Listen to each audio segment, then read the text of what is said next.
So welcome to the guide. It's our weekly update, although I guess we call this a system update. Yeah. That's pretty much all we're talking about today. But nevertheless, we got a lot to get to, and we're just going to dive right in. First of all, why don't you update everybody on what our friends over at Astro Zombies are doing with collecting sleeping bags for the homeless. Yeah, our dear friends at Astro Zombies, they support the guide and how we get our amazing comic book reviews every single week. Talk to Mike, the owner, who is on the 3rd annual, actually. A few years ago, he was down in the Nob Hill area talking to Leroy, a regular homeless guy down there, asked him what he needed in the holiday season, and the #1 response was a sleeping bag. It's cold. So Mike began this crusade, as it were, and 3rd annual Astro Zombies sleeping bag drive, collecting sleeping bags for the homeless. He then goes out on his own on Christmas Eve, finds homeless people throughout the city, and just blesses them with a sleeping bag. So tell people where they can drop off sleeping bags if they want to donate, and then also you guys are going to be down there. You're going to be on the scene live collecting sleeping bags next week. That's right. Yeah, next Thursday we'll be broadcasting live. That would be the 14th, 15th of December. That's right. December 15th we will be on the corner of Central and Richmond, right outside of Astro Zombies. You can't miss the huge wall of superheroes. It's pretty awesome. We'll be there, yeah, with the Static Radio van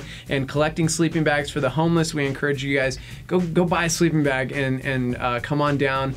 Like I said, we'll be out there. Mike's there handing them out, or picking them up, rather, every single day already. And some cool stuff with that. He doesn't want to draw attention to Astro Zombies, but if you do take it down there, you get a ticket. And they got gift cards to Astro Zombies, to Zoomies, to all these places. All these local businesses got involved this year. And so some cool stuff, just a way to bless you back for blessing someone who may not have a bed to sleep in this holiday season. So. Also happening next week with Free Comics Friday, we're going to start giving away passes to Static Radio's Winter Ball, A Night in Gotham. That's right. It's going to be pretty epic. It's going to be amazing. That's going down January 20th, and your first chances to score tickets, as he said, starting next Friday. All you need to know is stuff about superheroes. So all you nerds out there who know all this geeky stuff about comic books, it's about to pay off. It's going to pay off. Get some free stuff. And you get a ticket to a dance that you can actually invite a girl to said dance. We're helping you all around. We're just trying to be the best help that we can. We're like elves this time of year. That's what we are, basically. Elves. So moving on to all the system updates that happened this week. First, let's talk about the Nintendo 3DS system update, which happened this week. They talked about it earlier this year and the things they were going to add to the 3DS.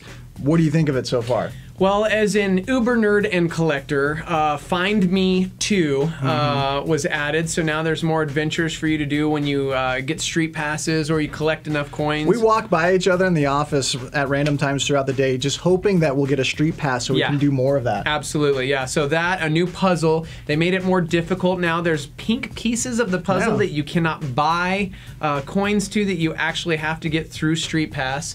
So they made it more challenging. It's a lot more fun. They added some things to Find Me, like being able to buy old heroes that you have fought alongside with. Here's my one problem with this.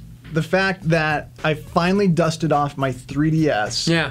Not for a big game release, right? But because the Street Pass Me Plaza now has these things that I collect, and now I carry it with me every day again, like I did when we first got it, and we're doing that all over and over again. And then they also have the Nintendo Zone. Don't know much about this yet, but basically you can. It's like offers and promos. Ooh, commercials, yay!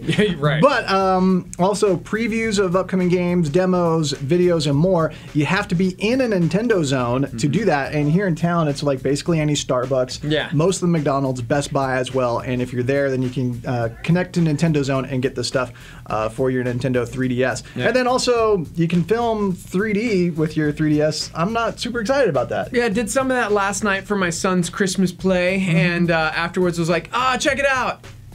Okay, that's about it. Yeah. Can you share it? Can you email it to me? No. You can only watch it right here on this 4-inch screen. So anyway, the 3DS update is now available, and no word on the Ambassador program getting those GBA games, which I was kind of disappointed about. Yeah, not just kind of. I was majorly disappointed. That was what I was really, really hoping for. I was wondering why you were crying yesterday. That was it. Off in the corner, weeping. I just Metroid Zero. I thought I didn't realize. I didn't make the connection. Samus. I thought Elvis playing Blue Christmas in the background has something. Anyway, next, the Xbox 360 system update went down. Brand new look to Xbox Live, and we had a chance to goof around with it a little bit. What are your impressions so far? Absolutely loved it. I've already watched a NCAA basketball game yesterday on it with my new ESPN app. I messed around with the Netflix app, which is way better than the original Netflix that they had for the 360. This one, I just love the layout of it. It's a lot better. Played a little bit with Last.fm even. I played around with Zune. I played around with a lot of the apps. I enjoyed the apps for sure. I was a little bummed that there weren't more now. I'm waiting for the UFC app to open up. I'm waiting for HBO Go is coming. To open up. Other cable channels are going to provide material. Sci-fi. Basically, you're going to stream TV via Xbox Live, which is a great idea. We'll see how all that plays out.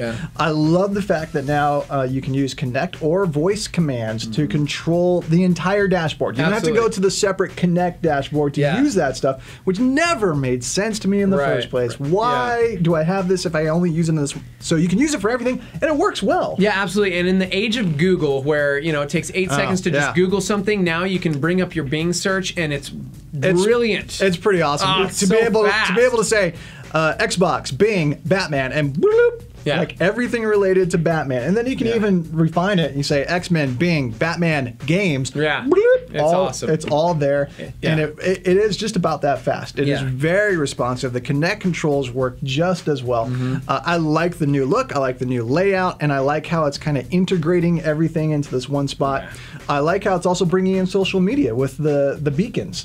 Those are pretty cool. You can set up a beacon so that even when one of your friends is on Facebook, they'll see a Facebook post from you like, oh, Yo is playing Battlefield 3 and wants you to join in, so you can always know what your friends are doing on Xbox Live. It's incredible. Very cool stuff. Now, there have been reports that when you download this update, you might have trouble connecting to Xbox Live, which I have had a little trouble with. And also that it could potentially brick your system, although that's very rare. So if you're having those types of troubles, be sure to check the Xbox website, and they have updates there to help you with that. But just be aware of that with that system update. So that's a lot that we had to cover, and man, and then we didn't even get to all the reviews that we've done. I mean, I just had a chance to go see Tintin, so we got a review of that coming up, The Adventures of Tintin. Very excited about that. Got some new comic book reviews up. Absolutely. We got a review of Raving Rabbids up, Zelda's up, and we're working on Assassin's Creed Revelations. We actually had some request for that. When are you going to do Assassin's Creed? And I'm like, I'm trying. So many games. I'm so tired. Mario Kart 7? Mario Kart 7 review coming as well. We're going to try and get all that done before Christmas gets here, which is in like 2 weeks.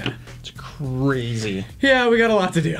And finally, we would like your feedback on the guide. We're at the end of the year. We want to evaluate how this has gone. Yeah, absolutely. Is it useful to you? Yeah. What do you like about it? More importantly, what don't you like about it? And don't just tell us what you don't like. Tell us how we can fix it and make it better. But we need your feedback. So either go to facebook.com/GameAndMovieGuide or visit our website, Game and Movie Guide, and please share your feedback, because we want to make this resource much more useful and something that you can put to good use when you're making your movie, video game, comic book decisions. That's why we're here. So check that out, our website, GameAndMovieGuide.com, and we'll see you soon. That's it.